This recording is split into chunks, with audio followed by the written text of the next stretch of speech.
Hey, what's up, everybody? Bdf 44 coming at you with another video. All right, so it's windy, it's raining. Well, it ain't raining right now, but it will be. It's the first time I've worn this hat in probably 2 years, maybe more than that. But I decided to walk out with my Yankees, and I don't have a hood on this, so I'm washing my hoodie right now. I'm doing laundry, preparing to move out of the room tomorrow. Got everything, of course, paid for about a week ago. So yeah, man, just dealing with my situation. Still waiting on them to respond to the GR. Still waiting on people to respond in regards to the gastroenterologist. Nothing has changed in that regard. But you know, trying to keep up with what I have to do in the meantime. Had some really good luck with rice. I normally buy brown rice. They didn't have any when I went to Trader Joe's this past week. So what they did have was some type of jasmine rice from Thailand. And I don't think I found anything that settles my stomach better than that rice has. Since I've been eating that rice for the last couple of days, it's been two of the best days I've had with my stomach. And maybe since having these problems, really. So I think I'll probably try to keep buying that. I don't know if it's seasonal or not, but I may make the switch permanently just because it just settles well. So that's something to note for myself. Did another playlist last night. An AIMC singer thingy. They have music on this AI thing called her name is Slime Dot or something like that. And I found a lot of music that I liked from that AI thingy, so I matched it with a couple of actual artists and made the K-List 444. So I haven't done art for that one yet. I did art actually for the K-List 442 yesterday, or was it the day before? I don't know. The days are blending together. I made that. It was okay. I think it was yesterday. And the music was good. The art was okay. So I have 443 and 444 to do art for. And so I'll probably try to get one of those done tonight and maybe one in the motel tomorrow. So yeah, I'm in good spirits, man. I like I said, I've been feeling a lot better since I made the switch, and it wasn't even something I really wanted to do, but you know, I tried it since they didn't have my rice, and it's been good for me. So yeah, man, just trying to do what I gotta do, man. Praying, and did a lot of restings, Yesterday I didn't go out because it was raining pretty bad. It was one of those situations where since I had that art to do, I decided to make a day out of that. Enjoyed that. So I just been staying in a lot in this particular room, but that comes to an end tomorrow. I'll be ready to make the transfer tomorrow, get everything packed up tonight. Like I said, doing laundry now. So yeah, that's really what it is, man. It's hard to balance things when your GR money ain't in place. Trying to get money transferred from my Fidelity account, and I had that thing transferred on Saturday, and it still ain't come through. T-Mobile tried to run a transaction for yesterday. I had that money coming out intending to do that, and it still ain't come through. So it's like, I think it's probably here now. I haven't checked it since noon. They had 1 to 3 business days, I think it said. So like, it should be in there right now. It's Tuesday. So yeah, I'm a little frustrated with that whole situation, but just trying to make it, man. Trying to make it while these people figure out what they want to do with this GR thing. They said they had 3 days to get back to me, so that should be hearing from them today. So I'm just trying to do what I have to do. It's frustrating, but it's life, man. It's gotta make a way for yourself, wherever you can. This is why saving money is so important. This is why I've been saving money, because I knew something like this could be possible, and you don't want to be caught off guard. You know what I mean? By circumstances like this, when you're not saving, it will catch you, and then you look up and you don't have any thing to fall back on. So that's why I didn't allow it to happen. I'm very happy about that. But at the same time, it's like, that can dissipate rather quickly. You know what I mean? So it's like, I'm trying to hold on, but it's getting to a point where it's like, yo, y'all gotta put them funds in there, man. Y'all gotta give me this GR. or it's gonna get real sticky around me. So yeah, man, just trying to do what I gotta do. Paying attention to different things online as always. There's always some type of thing going on. Political stuff, Epstein, all this, just different things like that. It's just, I don't really know. I feel like I've said everything. Sometimes you just get to a point where you're like, I know there's more to say. I honestly think I've said it all. Excuse me for that, by the way. I think I said it all, man. I don't think there's anything else to say. You just get to a point where you understand it's an evil world, evil people, man. There are good people out here too. Don't get it twisted. God is real, but the powers that be, it's just time for them to be exposed for what they've always been, and it's time for us to make a decision to unlearn what we need to unlearn, stand where we need to stand, and move on where we need to move on. I think is another thing that has to be said is, rest in peace to Jesse Jackson. Obviously, one of the great black figures, civil rights movement, and moving into the 70s, 80s, and of course the 90s, where he really made a name for himself. I've heard mixed things on Reverend Jesse Jackson, to be completely honest with you. I'm not extremely knowledgeable about all that's there to see. I'm not extremely knowledgeable, so I'll just send positive condolences and congratulatory acknowledgement of efforts well done. That's what I can say for Jesse Jackson. I have heard very good things about Jesse Jackson. Unfortunately, I've heard very bad things, and I just don't know what's true. And I think it's one of those situations where you just have to tip your hat and just send condolences. That's really all I can do as it pertains to that, because I'm not really sure about the bad stuff. You know what I mean? Some of the bad stuff was so bad it was like, all right, I'm not really sure, man, honestly. But just the same, I understand that he's understood to be one of the main figureheads in my lifetime, standing up for human rights, black activism. He's probably the first name to come to mind. So rest in peace, and condolences to his family. Segue into something else, man. Was doubling back on something that took place last week that I didn't pay much attention to, and that was Corey Holcomb's circumstance with. Honestly, what is his brother's name? I don't remember what his name is. I had never heard of him before that, but he's like a black man who kind of takes Republican stances, from Detroit. Anton Daniels is his name. And, I thought Anton Daniels came up there on Corey Holcomb's 5150 show kind of on edge. I think Corey was late, and they obviously understand as well that they don't see eye to eye on certain topics. So I think Anton kind of came up there with a certain agenda, and they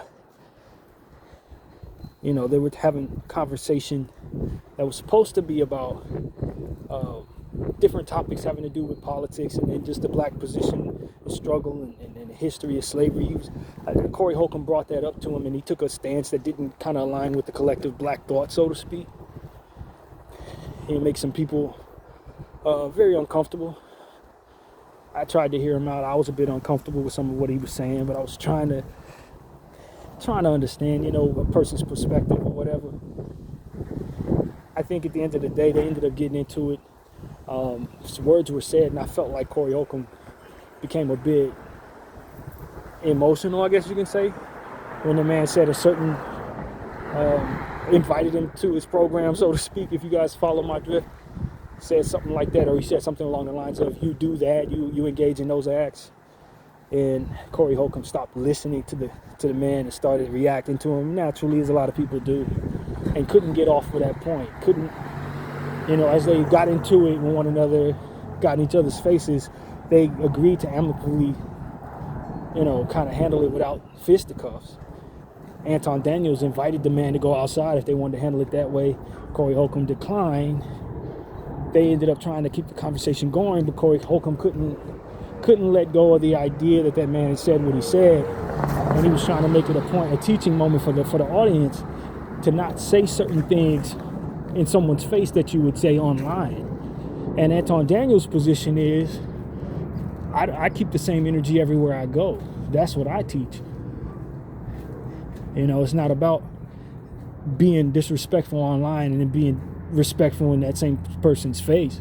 It's about carrying that same energy, and if I'm going to be disrespectful, it's going to be in your face. Very confrontational energy. I think there's wisdom in both, if I'm being completely honest with you. I'm younger than both of these men. I believe Corey's in his 50s, 57, and Anton is about 43, 44, something like that. Younger than both of those men. But I think I understood one another. I understood both of them better than they understood one another. And they come from very different places, very different mindsets. Corey Holcomb, he champions knowing people. In that conversation, he championed knowing people who had been to jail. I thought it was strange that this man didn't know any black people, anybody who had done time, and was trying to explain to him that there are consequences for your words, and that you just can't say all these things you want to say without expecting some physical repercussions for certain things that may come out of your mouth. That's wisdom that I've grown up to understand. Anton Daniels' position is, you don't be a hypocrite in this life.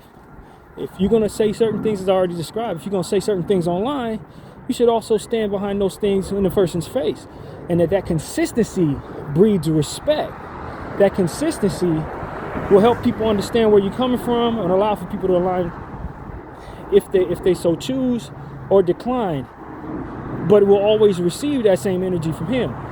I also respect that. There's a wisdom between both of them. But I don't think either of them understood really that wisdom, in my opinion, based on what it is I was understanding in regards to just watching them interact with one another. There is a thing that has to do with consistency. I don't always practice it in my own life. I don't know that I say all the same things that I say on my basketball videos in the manner that I say in my basketball videos to a basketball player's face. I'm 5'10". You could get punched in the mouth. Some of these people are 7 feet tall. Some of these people are in great shape. Some people are a lot younger than me and bigger and taller and more athletic and quicker than me. So it wouldn't be in my best interest to provoke them.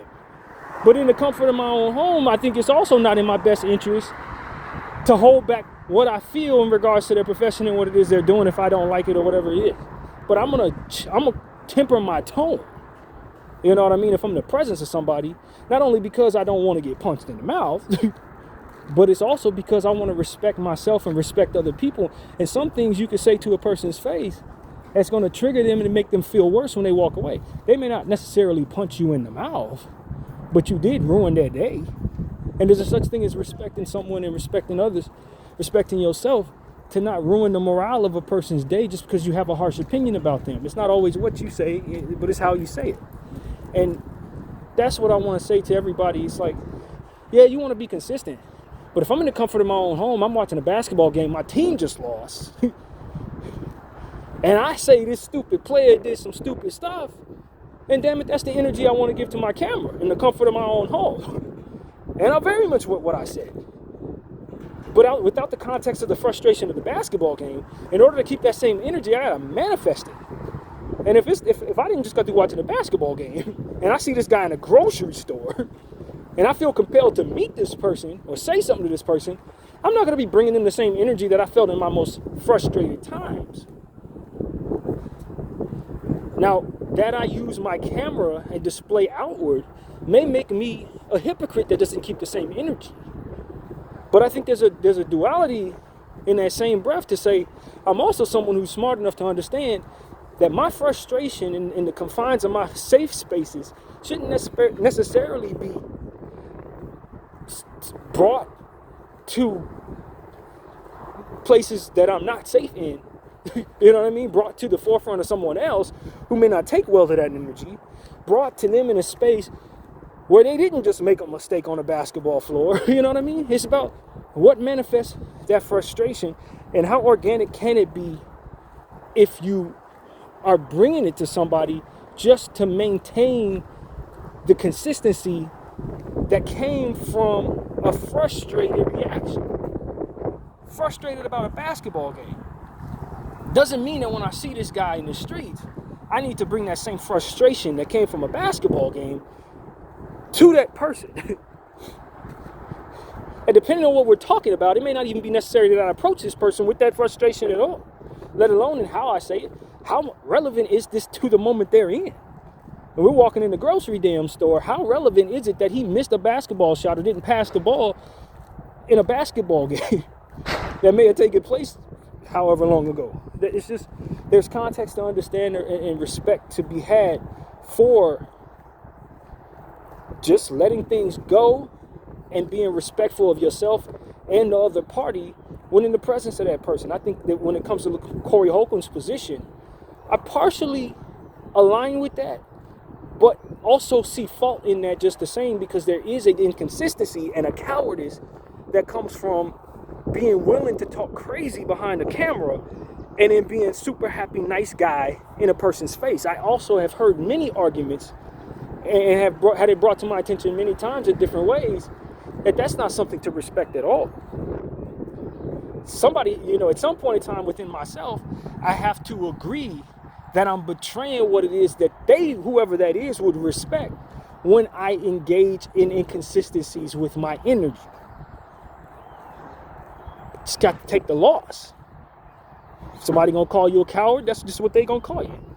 If somebody gonna say you a hypocrite, that's just what they gonna call you. But there's a back end wisdom that you also engaging in, and something has to give. And I've always thought that if you're not ready to fight, you shouldn't be running your mouth. You probably shouldn't be running your mouth whether you're on camera or not. But if you're like me and you have a voice in your safe space, you happen to use your camera and display to whoever your followers are,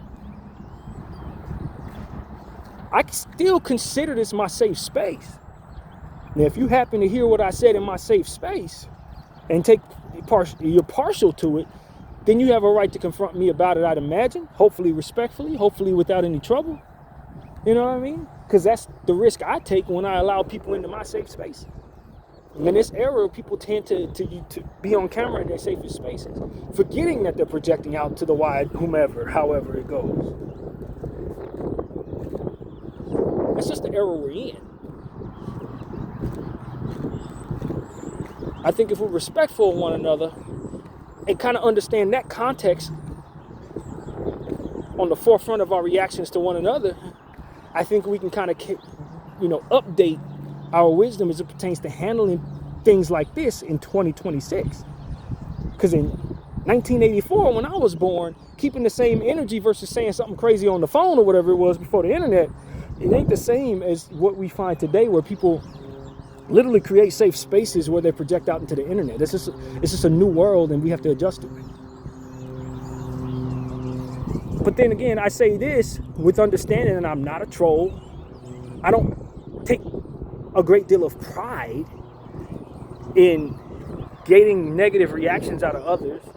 I don't go around purposefully trying to offend people as a personality display. Do you see what I'm saying? And if you're that kind of person, then it's a different set of wisdom that you need to understand. If you're going to hide behind a camera or hide behind a keyboard and say the most derogatory, disrespectful, and dishonorable things to someone, then you can expect that wisdom of keeping the same energy will be something that means something different to you than maybe myself, who's talking about a certain somebody on a basketball floor.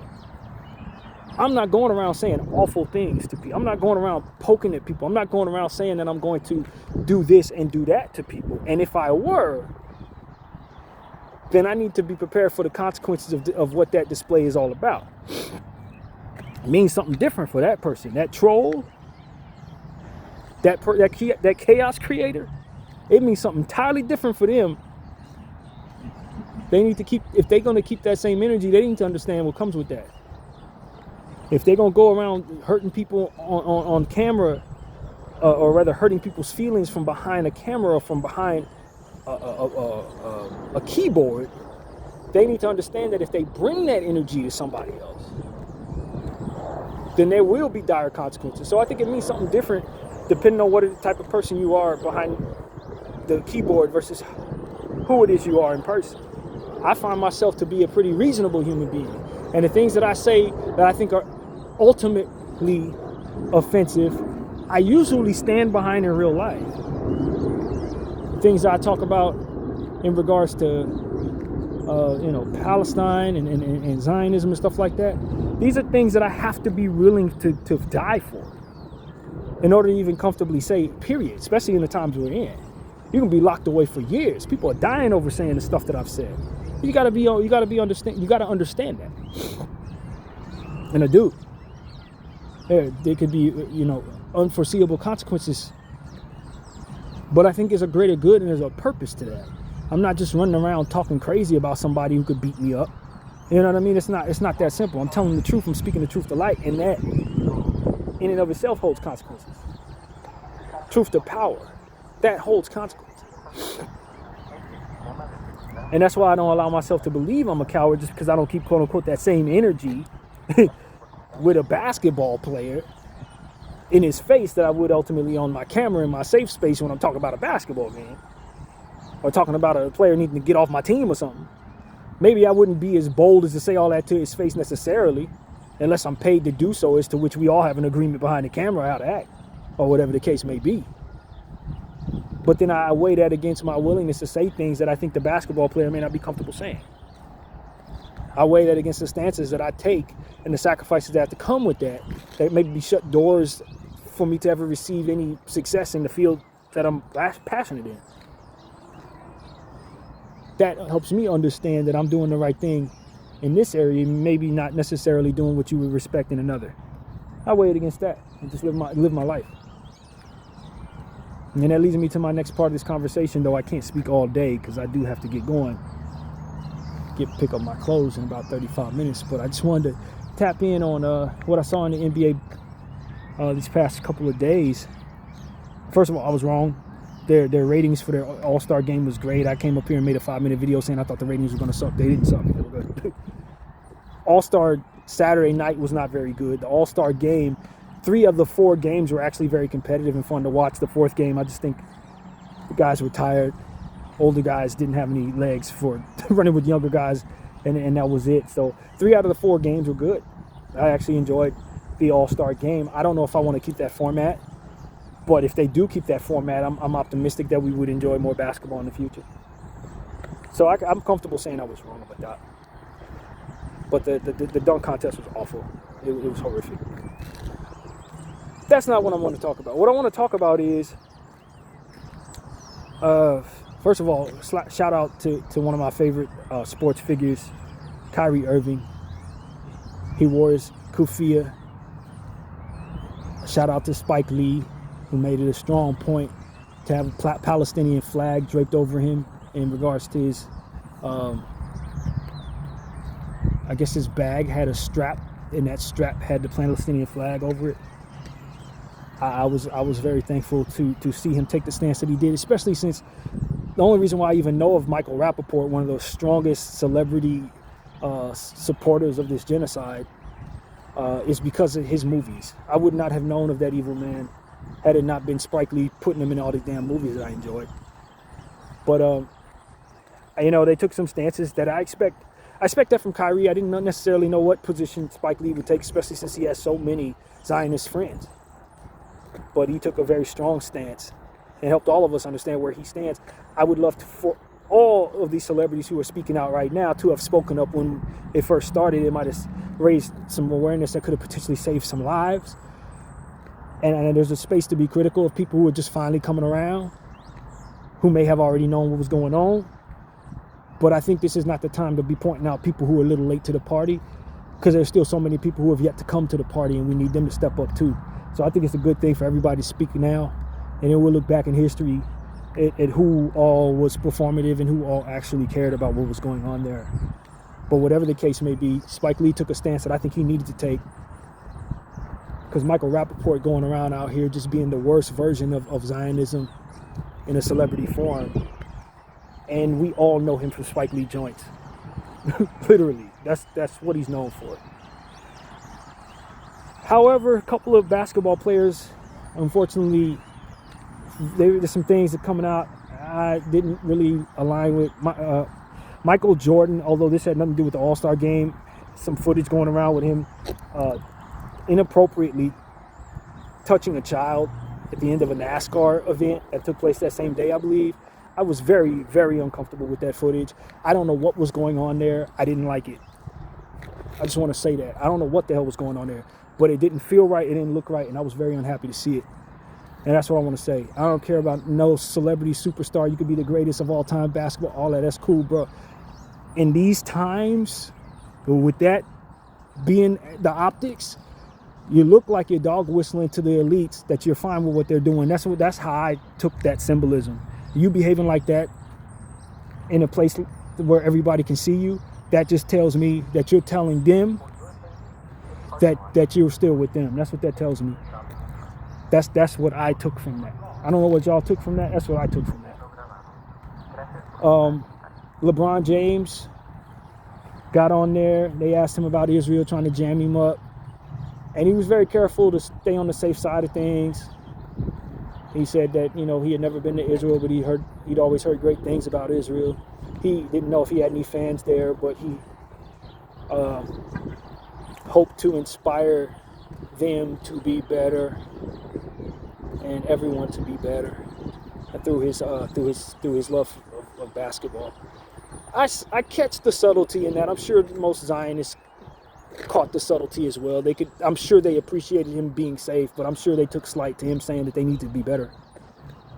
I understood that. That part was not necessarily pointed out, but I understood the subtlety in LeBron's jargon. Be better. Be better, Israel. That's essentially what he was saying. But he didn't take the stance that everybody was hoping he would take as the biggest star on the planet. And that hurt a lot of people's, feelings, or hurt a lot of people's take on LeBron James. And I just think that you got to read the room right now, man. You got to read the room right now if you're LeBron James. This is not the time to play it safe on that issue, because too many of us have witnessed a genocide and we're drawing a line. And I'm not interested in people telling me they don't know what's going on there, they ain't heard what's going on there. I'm not interested in that as somebody who watched them kill children for the last 2 years, bro. I'm not interested in that. I'm going to be honest with you. I'm not interested in anybody telling me that they don't know what's going on. If you don't know what's going on, I respect that you've been hiding under a damn rock. You got homeboys. Your ex-teammate, Kyrie Irving, is taking some serious stances. Don't tell me you don't know what's going on in Israel, bro. Don't tell me that you only heard good things about what's going on in Israel. You know Kyrie Irving. I don't know Kyrie Irving. You see what I'm saying? I ain't even trying to hear that from LeBron. That's disrespectful to all of us who have watched the genocide and been speaking out on it. And so that part of what LeBron said, I don't know, man. I understand he's guarding against some things that I'll never understand. And you got a lot to lose. You don't want to lose any of it. You got a lot of people to feed. You got a legacy to keep. You got ventures that you're trying to see manifest that are probably span out over the next 20 years. You're not trying to pick a date on the calendar to potentially blow up your 20-year plans. I truly understand that mentality, brother. I understand that in a way that I don't think average layman does, average person does. I get this stuff. I know he's guarding against losing a lot. A ton. And he has a lot of things that he wants to do. And a guy like him could get on through back channels and invest money in helping people that you would never know about. He could do a lot of good things that you'll never know about. I respect that. It's the same point that DJ Khaled wants to make to all of us. It's like, you don't know what I'm doing behind the scenes. I got to take this stance to protect myself and my family and my brand, but I'm secretly doing all types of stuff. I get that's what these people are trying to convey to people like myself who will be able to hear that frequency. I know that's what y'all doing. But the stances you take in the public will determine whether or not the average human being can respect you or not. And if you don't take on that respect, it can create great problems for you. History books are not going to be kind to you. All of these you're trying to protect can end up getting destroyed any damn way. Because you didn't take the proper stance in public. People don't care what you did behind the scenes because they ain't going to know. And a lot of what it is you're trying to protect, you're going to end up creating more antagonists against that very same thing. Yeah, the people who are in control of this and that may not hurt you, but some of these people out here in these streets who are unhappy about the stances that you're taking could potentially create problems to that same thing you're trying to create by being safe. You don't see them dogs over there ready to pounce on circumstances? Like, to me, it's just like, yo, we guard against one thing, but we forget to guard against the other. Your reputation to the common public is significantly more important than a lot of these people play it. It's significantly more important than a lot of these people can see. And they're trying so hard to keep in good standing with the elites, and they forget that we, the people, outnumber the elites, and the elites will throw one another under the bus. So they'll definitely throw you under the bus. You need to be good with the people out here. Because when you need to run and hide, you know where you're going to be? You're going to be out here amongst us who are fearless. When it's time for your kids to try to go somewhere and get, away from all the trouble that comes to you, they're going to be in the regular places, regular people. They're going to be around regular people. All I'm saying is, the stuff that y'all trying to guard against, you leave wide open in different areas of attack by allowing yourself to take callous stances against that for which is human. And indifference breeds a certain vitriol and hatred that people cannot align with. And that has consequences just like pissing off the elites has consequences. And I don't think many who are guarding against what the elites control within their clutches respect that well enough. I don't respect that well enough. That's a huge mistake that a lot of people make, man. So LeBron James, I think he took a very subtle stance that if you're super elite, you could say the average person ain't gonna see him bucking at us and telling us we need to be better. The average person ain't gonna see that. So he could still maintain what he has. We're not gonna unleash the campaigns against this person. That's what LeBron is really trying to guard against. The ridiculous and relentless campaigns against his brand. It's okay when it's controlled. If it's Skip Bayless and such hating on him, that ain't real bad energy. When the elites come down on you and they start trying to, bombard you with all different types of stuff, try to, sue you, mess up your deals, take out campaigns against you on social media, start unleashing their negative bots on you, frame you, releasing dirt on you that they know about. It can get real ugly for these people. A guy like LeBron James is trying to guard against that. Of course I understand that. I would be an idiot to not understand what LeBron James is concerned about. And so I say, I guess it's the loss he's willing to take. Just like I said, I'm willing to take a loss. You can call me a hypocrite for not keeping that same energy in a person's face that I would say maybe on this camera, depending on the conversation. Depending on the conversation. Maybe this is a loss he's willing to take in a different regard. To say, hey, you may want to call me somebody who don't care about the people. Maybe you say this and that. But I ain't got the hell from messing with these Zionists coming down on my damn head. Just got to take the loss. And just like we said about the Corey Holcomb conversation with Anton Daniels, you just got to be ready for what comes with open your mouth. And if you're not, then you probably should shut your mouth. And that's what LeBron James doing. That's the wisdom he's engaging. And whatever comes with that, apparently he's fine with. You got to take the loss where you can, man. If you, whatever you can live with, brother. That's what I'm telling you. Whatever you can live with. Just do not expect that they gonna hold up their end of the bargain. Because at the end of the day, what I've learned and what a lot of people are learning about this Zionism thing is that it's rooted in devilish, Satanism, bro. It's rooted in Satanism. And so if you're counting on them holding their end of the bargain enough, then you gotta weigh that against what your understanding of Satanism actually is, and how much do you trust someone who worships the devil? How much do you trust the devil? Like, if you trust the devil to hold up his end of the bargain, then I guess trusting him is something you think is wise. But don't be confused by what they're doing or what they're about, fam, because they're starting to expose. They have already been exposing to all of us that they're not. There's no dignity or integrity in what they're doing. They're trying to serve the enemy. They're serving him. So whatever the hell he wants, that's what they about to do. It's not deeper than that. And there's a lot of people who are slow to understand that. And if you're not looking at it that way, then okay, you're gonna get caught off guard by what they're gonna do. But if you were paying attention to all of us who've been telling all of you what's been going on, what they've been revealing to us, then you ain't gonna be surprised. You're not gonna be caught off guard. That's one thing. And then I got two more to mention. Steph Curry, from what I understand, he invested in something that had to do with some Israeli guy, did something, you know, he's invested in Israel somehow. He's got Hebrew tatted on his body and different things. He's a Zionist low key. I don't know how much he understands. I don't know how much of this he's been paying attention to. I would advise him to moonwalk. If you ain't ready to die on that hill, whatever you thought it was leading up to this point, you better get hit, bruh. Because the brand that you have and the stances that you've taken as a human being, your image as a human being is going to take a massive hit if you don't denounce those people immediately. Get the hell out of there. If you're not absolutely as evil as these people, Steph Curry, get the hell out of there, bro. If you are as evil as these people, good luck. But don't just stand there, bro. Get the hell out of, get your money out of that. Move out of that. Get out of that.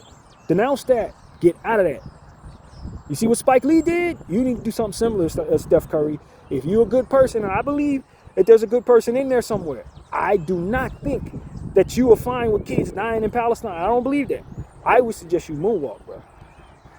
That's what I say to Steph Curry. I've never gotten bad vibes from Steph Curry. Then again, I never really got bad vibes from Obama. And I've learned a lot about Obama. There's a lot of bad vibes there. He's done horrible things. I still don't see bad vibes in that guy.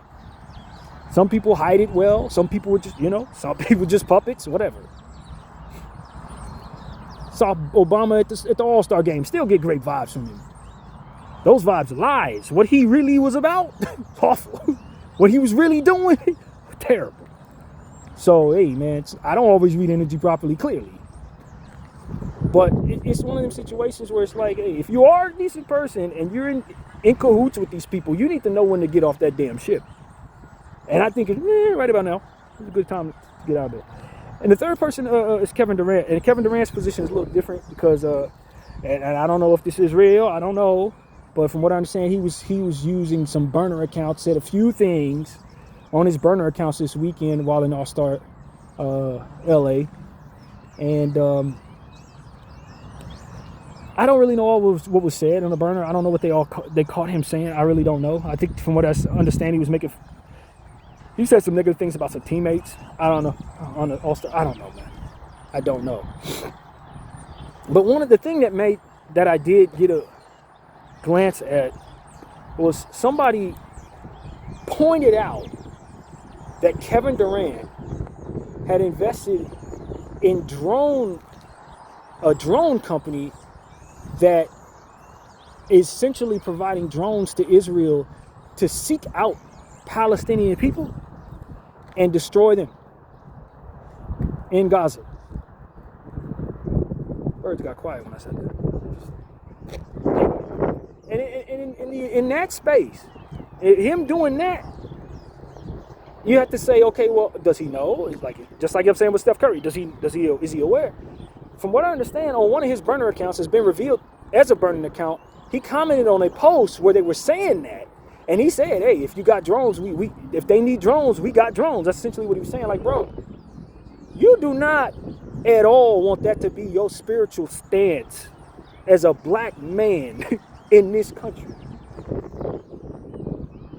There are a lot of black Zionists. There are a lot of people bad black people. Don't get into it. There are horrible human beings out there, full of bad energy, who don't give a damn about nobody but their own money and themselves, and they will throw you, me, and everybody else under the bus. I have no doubt I've seen a million of them. Maybe Kevin Durant is one of those people. Kevin Durant has been long showing a certain willingness to go against the grain, a willingness to be disrespectful, a willingness to kind of say things that just rub people the wrong way. And what I'm learning what's being revealed to me is that energy sometimes is backed by real evil. It's not always just a character trait that has nothing attached to it. Sometimes people like that are really awful human beings. Sometimes on the surface of a person being rude, it's like the tip of an iceberg, and what's underneath it is more of the same and a lot worse. And essentially with that tweet, or that comment that he said, when they were wording it, this drone company that Kevin Durant has invested in has been used to do this, and this, which means that he saw and was commenting on that post that was describing those things. And that was his position with that understanding. Brother, if that's the take, if that's your position, if that's truly how you feel, good luck. Good luck. Because I'm telling you, I ain't looking at you the same. When you telling me that you're willing to provide, that you're comfortable with Israel genociding children, so long as you benefit from it, and there are many people in this world like that. There are many people who are opportunists at the behest of violence pointed at innocent people and warfare. People benefit from that every day. He would just be one of a large community of individuals. He's not special in that way. I'm not saying he's just some unique kind of evil. Nah, there's a fleet of individuals that are comfortable with that. I just didn't think Kevin Durant was one of them. That's all I'm saying. And, just to double back to what we were saying about Anton Daniels, his position on slavery and, how it was basically fair game because he believed, he's understood it, that Africans sold Africans. So, the whites who took us, or however it went, were just simply engaging in capitalism as fair game, and that's how the game goes. And furthermore, I think something that he said on Torrey Holcomb's platform was that in regards to America pillaging other countries and exploiting them for financial gain is fair game for him. That's just how the game goes. Like that position is evil. That's wickedness. And that made me very uncomfortable with Anton Daniels. Like, I can respect that you have a certain position on black people and what we should want in regards to reparations. If you take the opposite approach, then that we don't deserve reparations, that's your position. I'll hear you out. But once you start saying that it's fine for America to exploit other countries for financial gain, and whatever comes of that is fine because it's capitalism, and that's just like, nah, that's evil. That's pure and utter evil. That's evil, like Kevin Durant saying, hey, if you need drones, we got them. Nah, if you're going around trying to hurt innocent people, nah, you shouldn't be fine with that if you consider yourself to be a decent human being. No, that's not fine. Who the hell raised you people? And I was listening to something else. It was a position that a man was taking. I don't know who he was, but he's someone in a position of power. Very important person in this country, in this administration. I was listening to him in a very brief clip, so I didn't get context to what he was saying, but essentially what I took from what he was saying was, there's upside in you can't even really say this online, honestly, but some of the things that are happening in the Epstein files, essentially what he was saying is that good can happen from everything. I actually take that same position, but it was something else that he said in that just helped me understand that his moral compass is really different than mine. Essentially what I took from what he said was that, we should be fine with certain things. We should be fine with all things because it really is just about conditioning of the mind. It's all about mind conditioning, and your moral compass may be different than my moral compass, and someone else's moral compass may be different, and everything that happens as it pertains to good and evil. Who's to say what good and evil is? It's just all about what you can accept and what it is your mind is conditioned to allow. And so, in his position, all things are acceptable. And I just took from that, this is how people justify doing horrible things to people and putting out bad energy and being, willing to inflict massive amounts of pain on massive amounts of people, because they just chalk it up to being conditioned to being comfortable with it. And they justify it by saying, well, one man's evil is another man's good. And so we just do what we can live with. It's like, no, when pain is inflicted upon you, it gives you a certain context. When that energy is pointed at you and you're running for your life and you're fearful of what happens to your children, you're given a certain context that makes you respect that accountability is a valuable thing in the hearts of each and every individual. Something that governs the mind can alleviate the possibility or the reality of pain. And that pain is something to relate to. When it's pointed at you, you feel it, and then you understand the context necessary to know why it's so undesirable to go through it. And as you inflict it on others, you're creating the reality of what it is that you felt, or something that's adjacent to it. I think there's a great deal of people who don't understand how it feels to live in terror, to fear for what happens to their children, to have somebody trying to oppress them, and a lot of different things like that. And they come from their positions of power, looking to inflict pain for their own gain, and then they fall back on this mentality as a means of justifying not disciplining themselves against those behaviors and taking on the losses that come from not being willing to do those things. This is the essence of what evil is in this world. When people don't care nor feel for anyone else, only out for what it is they want, and are in positions of power to inflict pain on others to benefit. The world is responsible for holding those people accountable. Whatever your religion, whatever your moral compass, or what have you, when someone is inflicting pain on massive amounts of people, it is incumbent upon the world to purge that person from the equation so that that pain can cease. And I'm telling you, it's getting to a point where the average person is starting to understand that's what's necessary. How we go about doing that, how effective we are, how many people we lose in that process, what trauma comes about in events, I don't know. But what I'm telling you is there are people in charge who are justifying doing harm to many people, and it's only because they don't have any relationship to the idea of terror coming into their own lives. That needs to change. That's what I come to understand. That needs to change. There's a few people in charge that never ran for their life. They never been punched in the mouth. And this is what Corey Holcomb was trying to express to Daniels, Mr. Daniels. Like, bro, if you're going to keep that same energy in the presence of certain people, you need to understand it can cost you. It can cost you. And you don't know how far somebody's going to take it. In that context, without the natural fear for the vast nature of consequences for your words, you can find yourself in some unprecedented dangers. Some unprecedented, unfathomable consequences can come from you just being willing to keep that same energy when you have something harsh to say about somebody in their face.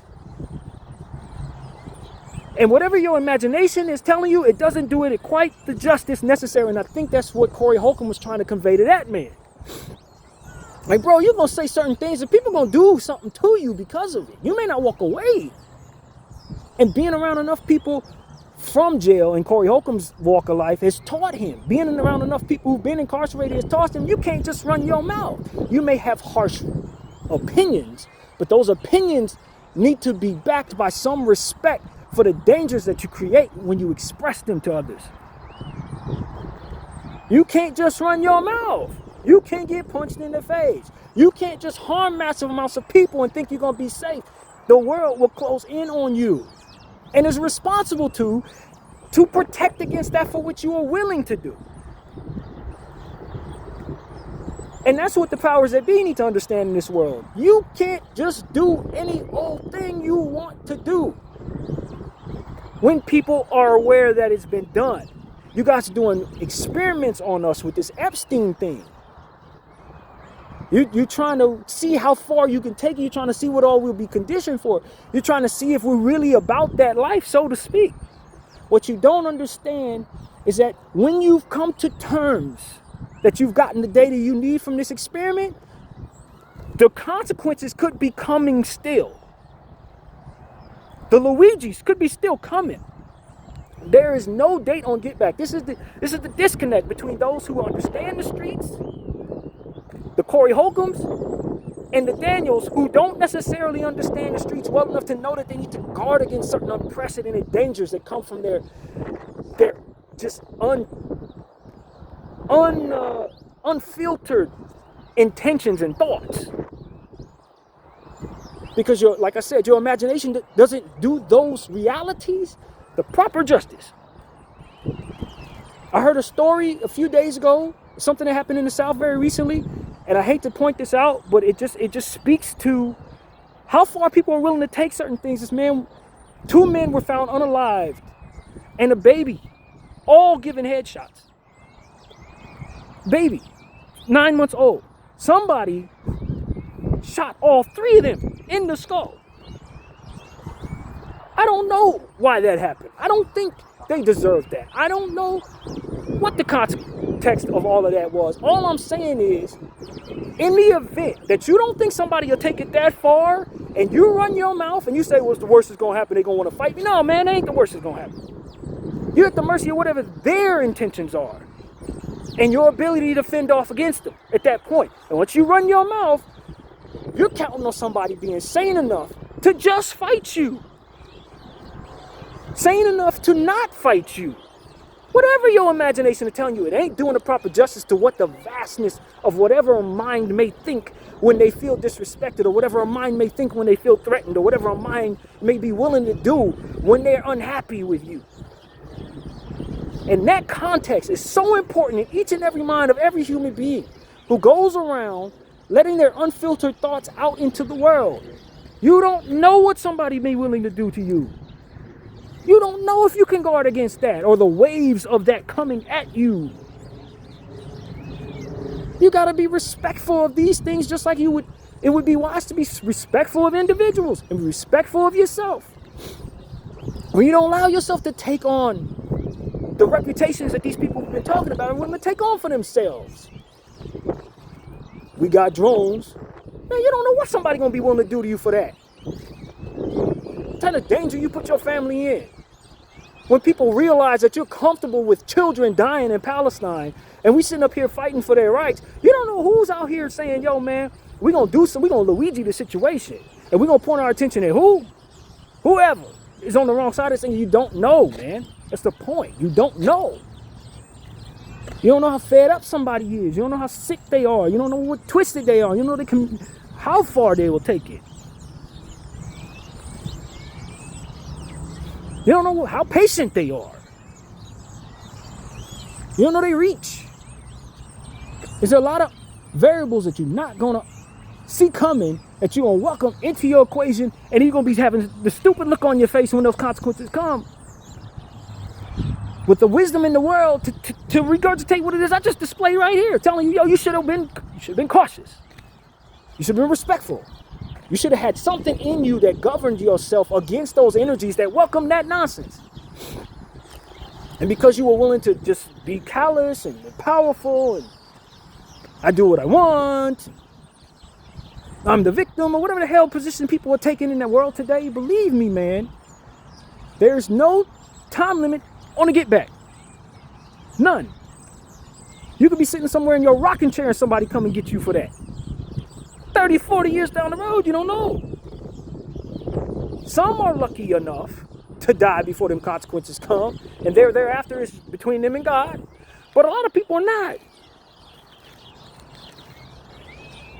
I don't want anybody in this world to think that I was fine with genocide or the harming of a child, the SA of an innocent person, any type of retaliatory violence of that nature. I'm not with none of that.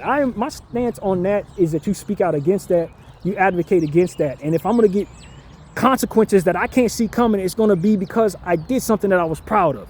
It ain't going to be because I did something that hurt somebody else. It's going to be because I stood on something that somebody who wanted to hurt somebody else didn't appreciate. That's going to be what I'm willing to take on, the vastness of possibilities to come my way.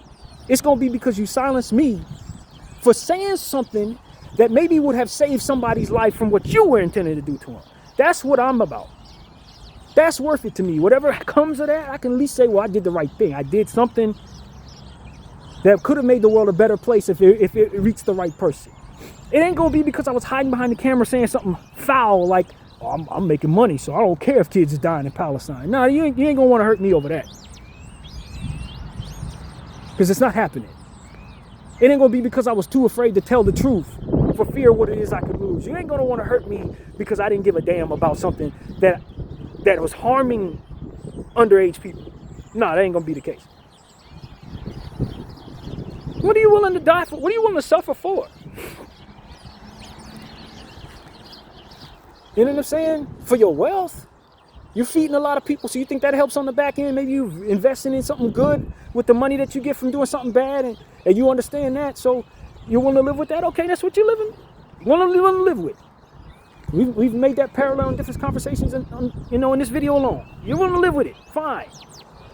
But some stuff, man, I'm telling you, some stuff, people are just lacking the context to understand the suffering that they welcome into their own lives and the self-loathing that comes from growing to understand the suffering that you enabled in other people's lives. Because that growth is an MF, boy. A lot of people don't give a damn today. They're going to care 7 years from now when they go through such and such and such and such. And they're going to look back on themselves. They're going to hate themselves more than anybody else do. I should have cared. Yeah, I know, you should have. I've grown now. I've gotten better. The consequence still coming, though. That get back still coming. That person who's coming for you, they don't care that you grew, that you now know what you should have did, and you ain't on that no more. That's cool. They still got a creative way of getting back at you, and they have every intention of doing it, and they ain't growing at all. And so that's the point I wanted to make, man. I hope all this tied together. I think it did. Know what you're willing to suffer for. Know what you're willing to bereave over. If somebody gonna do something to you and your loved ones, make it something that you can live with. If you cause it, if you welcome it into your life, unfathomable stuff, fathom it. Don't be caught off guard by somebody doing this, that, and the third to you and yours because of something that you were cool with. Don't be caught off guard by that, because I'm telling you in this camera that somebody may. And you may not be able to guard against it. That's the point. If you're going to keep that same energy, it could be consequences for that. If you're going to be a coward, there's consequences for that. It'd be best to just govern within yourself through faith or through whatever you can, compassion, whatever it is, within yourself to not welcome certain things into your life through your own callousness and through your indifference of the pain of others. Give a damn about the pain of others. It will save you from pain of your own. Bdf 44, I thank you all for watching. I'm out.